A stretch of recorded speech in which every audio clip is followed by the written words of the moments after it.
Hello, this is Bennett Forrest with the Meali team at Keller Williams Legacy Partners, here with another video to answer one of the most common questions I get when working with buyers, and that is, how much is this house going to cost me every month?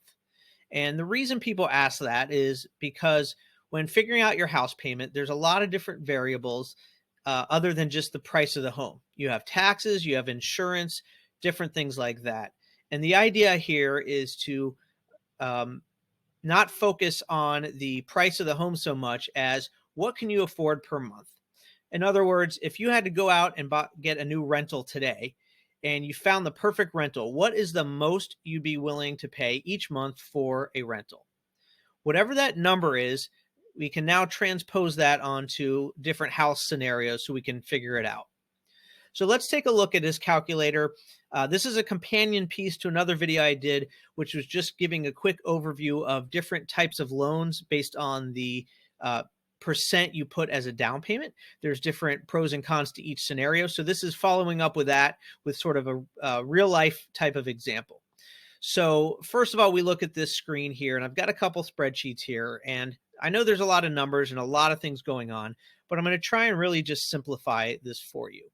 So the first thing we want to look at is, what are the parts of the equation that make up our monthly payment? Again, the equivalent of what we would pay in rent. And as you can see in the middle of the screen, it's very simple. We go by the acronym PITI: principal, interest, taxes, and insurance. And it's also important to know, as you can see there, that there's two main kinds of insurance. Virtually everyone will be getting a homeowner's insurance policy, and that's for theft, loss, slip and falls, all those kind of things, protecting the house.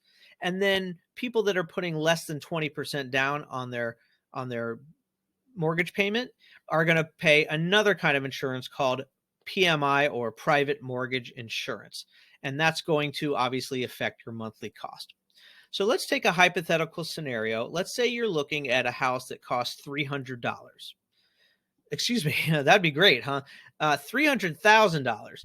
So what I'm going to do here is, as I go through this, I'm going to be putting in numbers, and I'm going to highlight where things in these both scenarios are the same and where they're different.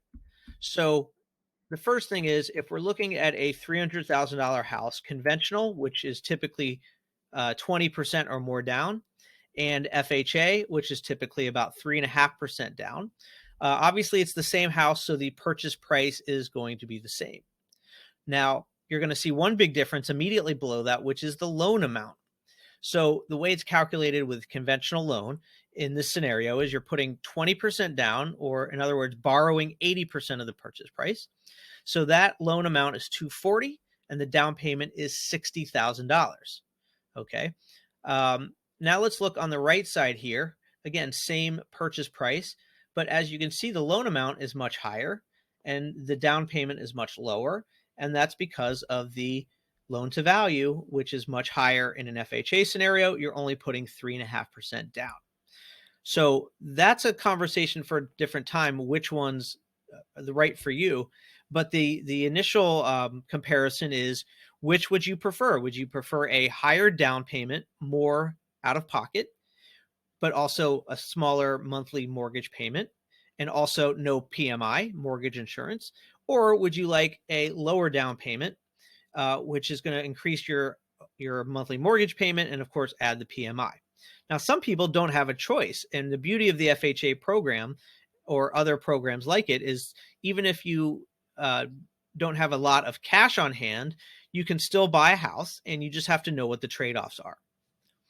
Okay, so those are the same. Now, we're going to look at, again, for comparison, we're going to put in an interest rate of 6% here. And this is just for an apples to apples example. FHA loans are going to probably have a different loan, different interest rate. And that's where you're going to really want to consult with your lender and your real estate agent to make sure you're on the same page as what are the different interest rates for different scenarios. But for the sake of this hypothetical example, I'm going to keep it the same. We already mentioned 80% loan to value here and 96%, 96.5 here. The term month is 360. That's a 30-year fixed loan. I would say the majority of the loans that my buyers have purchased over the years have been 30-year fixed loans. So again, we're going to keep that the same. Now let's go down to the expense category. So right away, we see the monthly mortgage, which is the P and the I part of the acronym. In this scenario is $1,438. And as we mentioned, significantly higher, about $300 higher here. Then we have the taxes. Now here's where they are going to be the same. So the house is going to have, let's put in $6,000 taxes, which is $500 a month. And both scenarios are going to have the identical yearly taxes.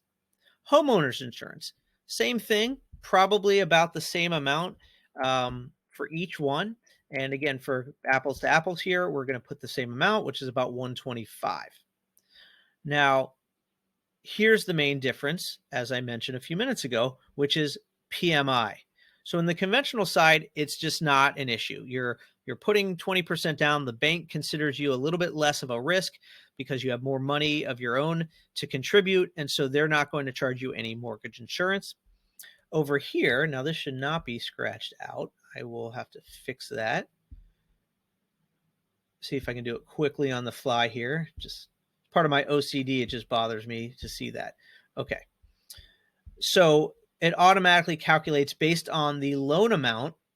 It's about 0.85% of the loan amount per year that you'll pay in mortgage insurance. So in this case, when you're borrowing $289.5, the mortgage insurance is going to cost you $24.60 a year, which is $205 a month.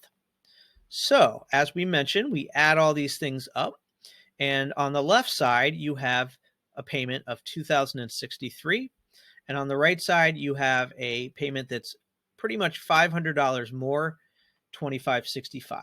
So this is the exact same house with the exact same taxes and the exact same homeowners insurance and the exact same interest rate. The main differences are the down payment amount. And as I mentioned before, the first thing you're going to do is figure out what your monthly budget is, and then you can massage these numbers to figure out what is best for you. Some people would rather pay a big down payment, which in this case is $50,000 more. That's a significant chunk of money in order to have no PMI and a lower payment. Other people, either by choice or by necessity, will keep the $50,000 and just put $10,500 down. And in exchange for that, they're going to pay an extra $500, $300 for the principal and interest for borrowing more, and $200 a month for the mortgage insurance. So that's a quick way to calculate your monthly payment. And of course, you're going to want to consult with your lender and coordinate that with your agent to make sure that you understand exactly what your budget is per month when buying a home. I hope that was helpful, and thank you for watching.